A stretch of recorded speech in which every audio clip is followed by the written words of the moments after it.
Hey interwebs, welcome to Hammered Steel, and I'm Mark, aka The Hammer.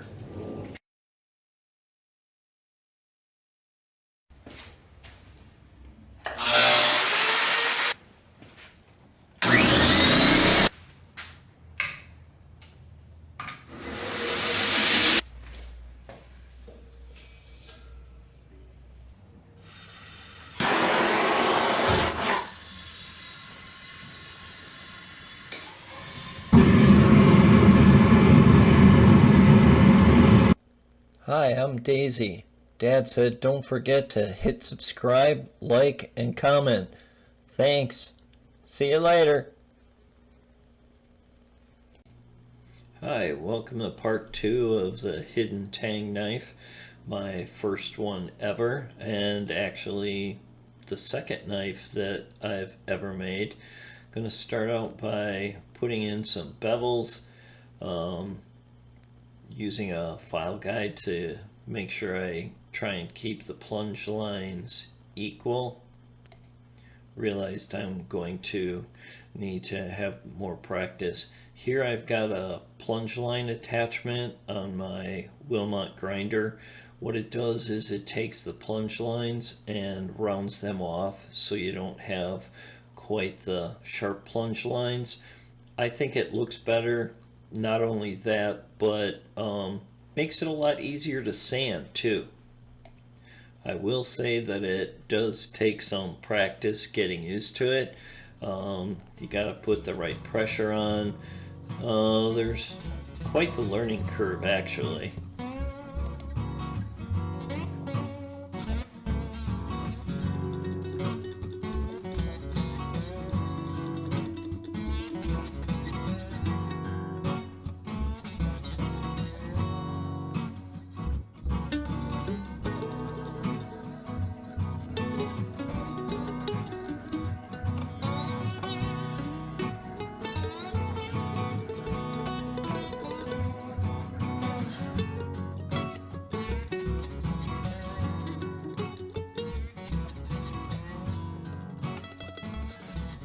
So here I realized that there are quite a few scratches from using my belt sander, and I went back. I'm using WD-40 as my lubricant, but I went back and decided to start hand sanding using 60 grit because using the 220 yeah, it was going to take forever to get all those scratches out from the belt sander.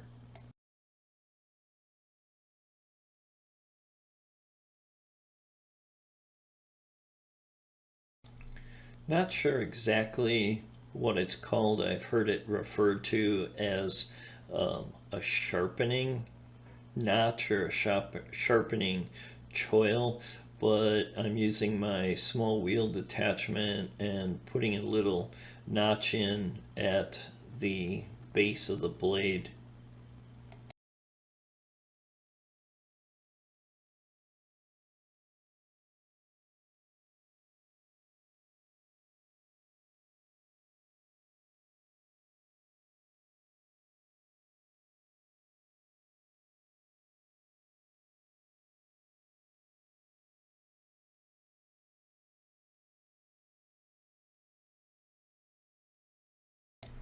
Alright, pretty happy with how that looks. Trying to get it focused. You can still see there's quite a few scratches. Here I decided to try and make a guard. We had taken a whole bunch of aluminum cans, used a foundry and melted them down, made a bunch of ingots, took and measured it out, cut it in half, and here I'm just trying to make it level and square.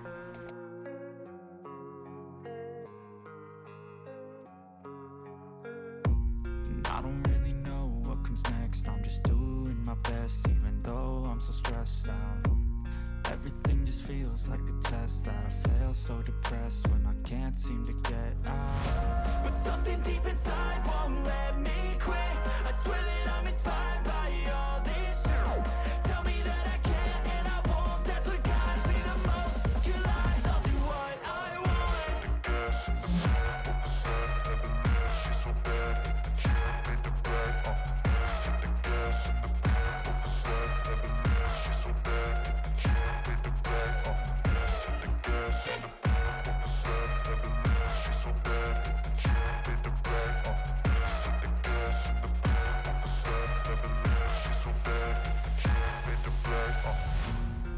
inspired by thirst, I'm inspired by worth.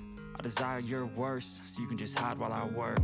I ain't tired, you first. I'll write a second, third verse about the lies you go disperse. You never did I know it hurts, but something deep inside won't let me quit.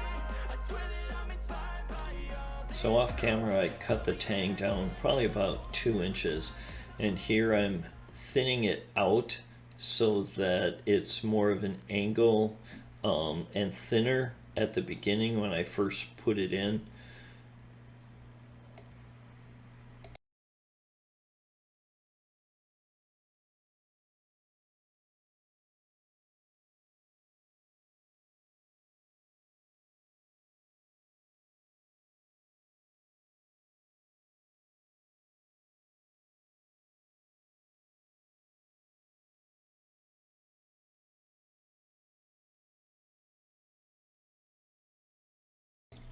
Sorry about the autofocus.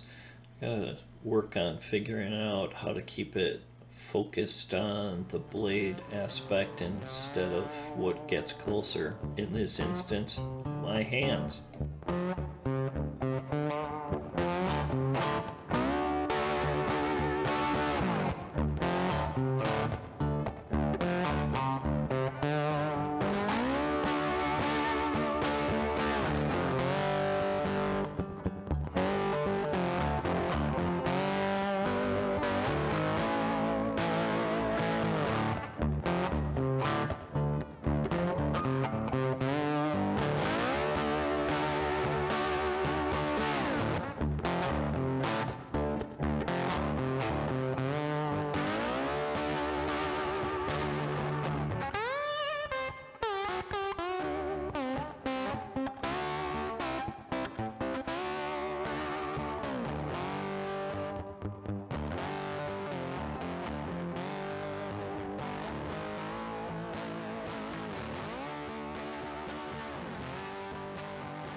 Alright, so I went out and bought some leather to put in to my vise so that I don't mar up my knives. Should have done that a while ago.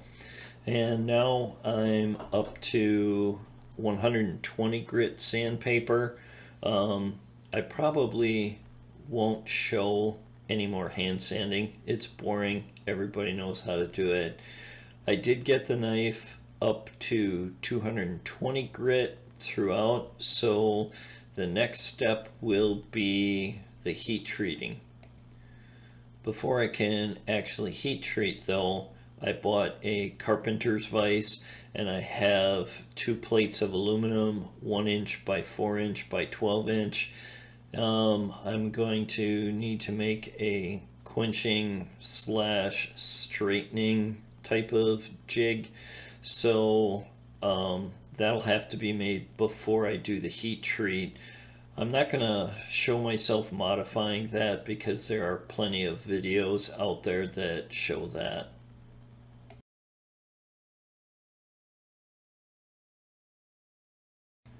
Alright, that's pretty much for part 2. Part 3 will be the heat treat, the quench, then I'll have to put it in a heat treat oven, and then okay, so part 3 will be the heat treat, getting the handle and the guard drilled out, dry fitted and placed.